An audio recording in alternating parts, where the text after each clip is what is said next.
What's up, everybody? This is Steven coming to you from South Africa. And today we're going to be talking about stabilization and exactly how it works, what it is, and how to implement cheap stabilization. We don't all have R1 million or $1,000 to throw in a camera with awesome stabilization, or to buy an expensive gimbal that you can mount your camera on. So first of all, we know that cameras that have stabilization are really expensive. You can use your phone, but the problem is the phone sensor is not always the best, especially in low light conditions. So you want to use a proper camera. And if the lenses have stabilization, it's usually the expensive lenses, and we're trying to save money here.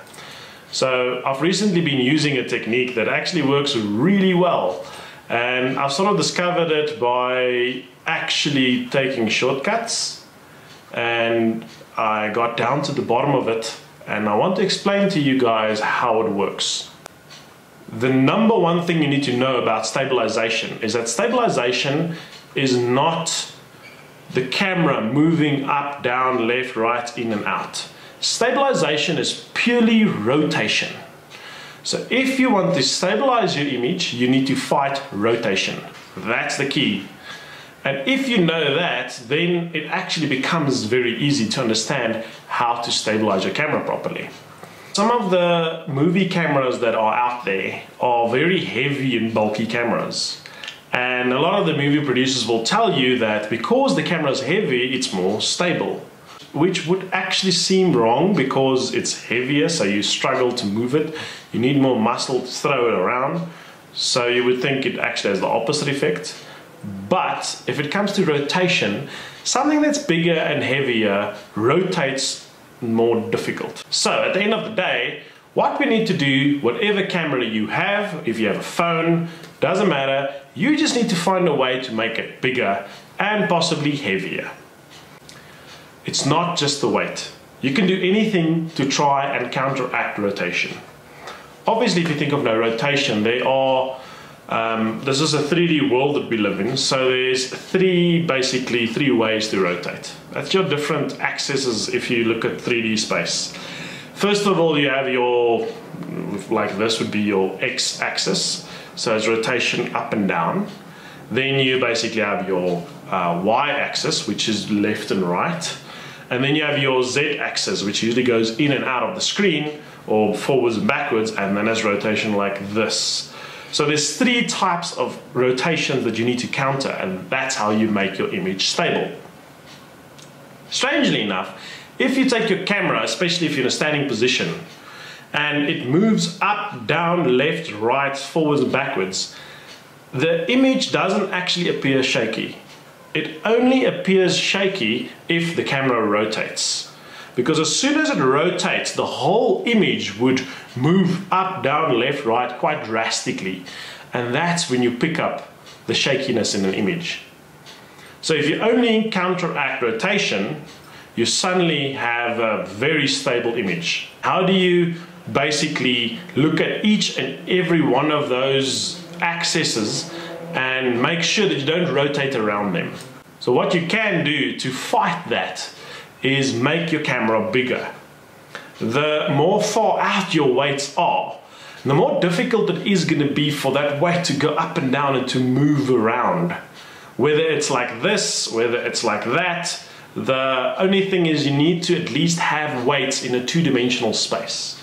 As soon as you have weights in a two-dimensional space, your rotation automatically becomes more difficult. So in order to counteract rotation, there are three things you need to keep in mind. One is you need to have a little bit of weight. With no weight, it's not really going to work, so you need a little bit of weight. Two is the weight needs to be as far away from the camera as possible. It still needs to be attached to the camera, but it needs to be as far away as possible.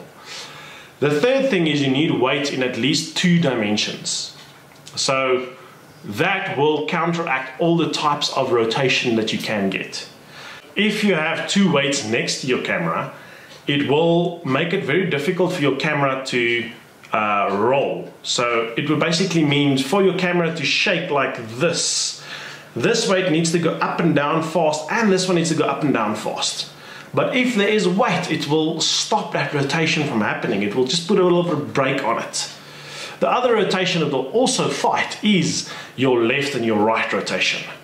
So for your camera to rotate left and right, it's going to struggle because these weights needs to go forward and backwards. So the weights then actually makes the camera more stable with your roll rotation as well as your left-right rotation. The only rotation you'll still have that the weights won't counter is your up-down rotation, because that's basically around your x-axis. So you're still going to have this effect. So to counteract that, there's two things that you can do. Obviously you don't have to do both. So recommend that you only do one. And that is either put a weight below the camera and above it, like that, or in front of it and behind it. Obviously in front of it's not going to work because your weight's going to be in your shot. So either put a weight behind the camera. You don't actually need two weights. You can just do one, but it's going to be much more effective if you have two weights. So I would suggest then having something above it and below it. The important thing is it doesn't have to be exact. It doesn't have to be next to the camera. It doesn't have to be above the camera or below the camera or behind the camera, like exactly. It just needs to be in a way that there is weight that surrounds the camera and it does to some degree counter some of the rotation. A technique that has worked very well and it is very easy to implement and very cheap is to use a tripod. So what I do is I actually use a tripod where I fold the tripod open and I grab the camera with my hands, but the legs actually push against my arms, and I basically dip the camera down like that. So now I've got a weight above the camera on the one side and above on the other side. And that is, if you look at it forms basically a triangle, which is a rotation in most of the 3D dimensional space that you actually counteract.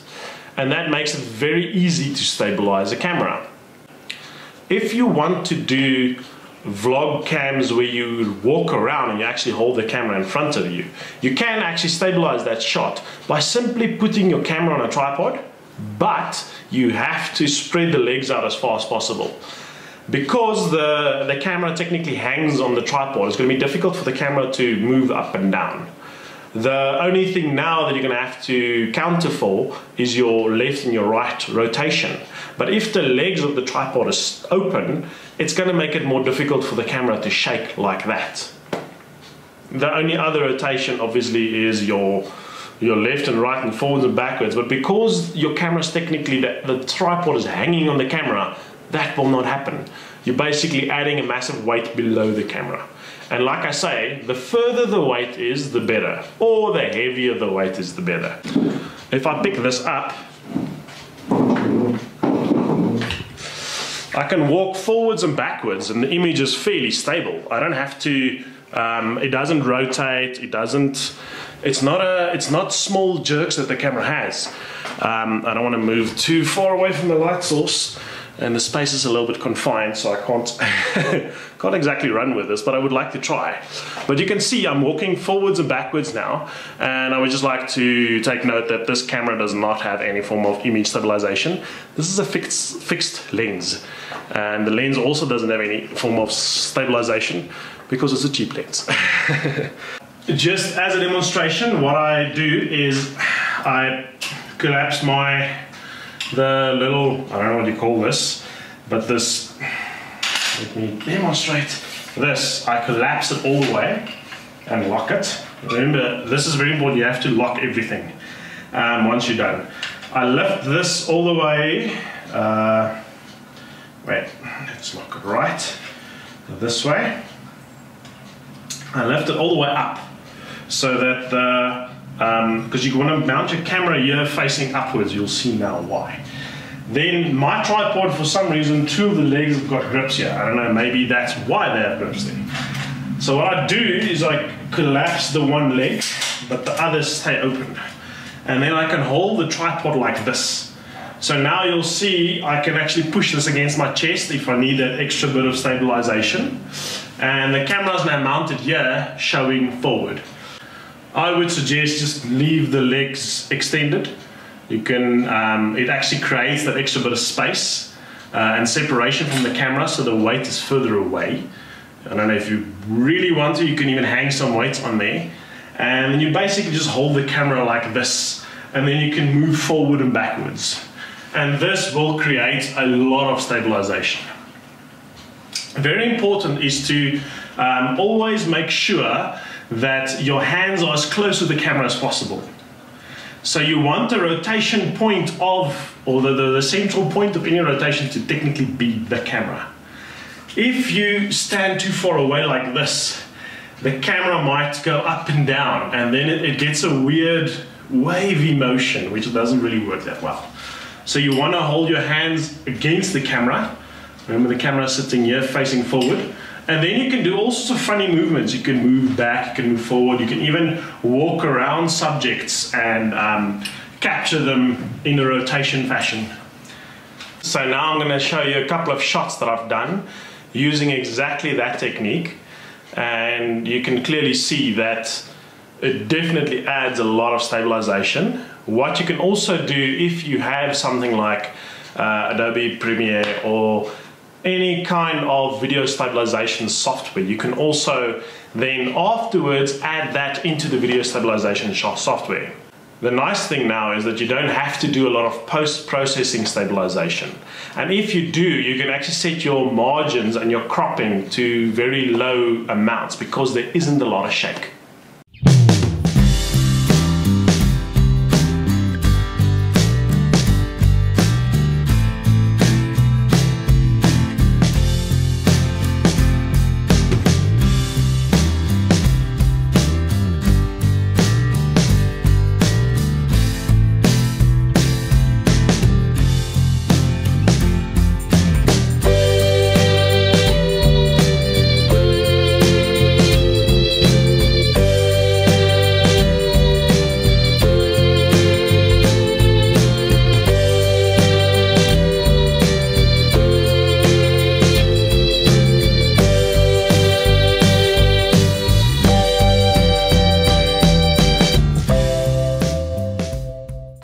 That's it for today's tips and tricks.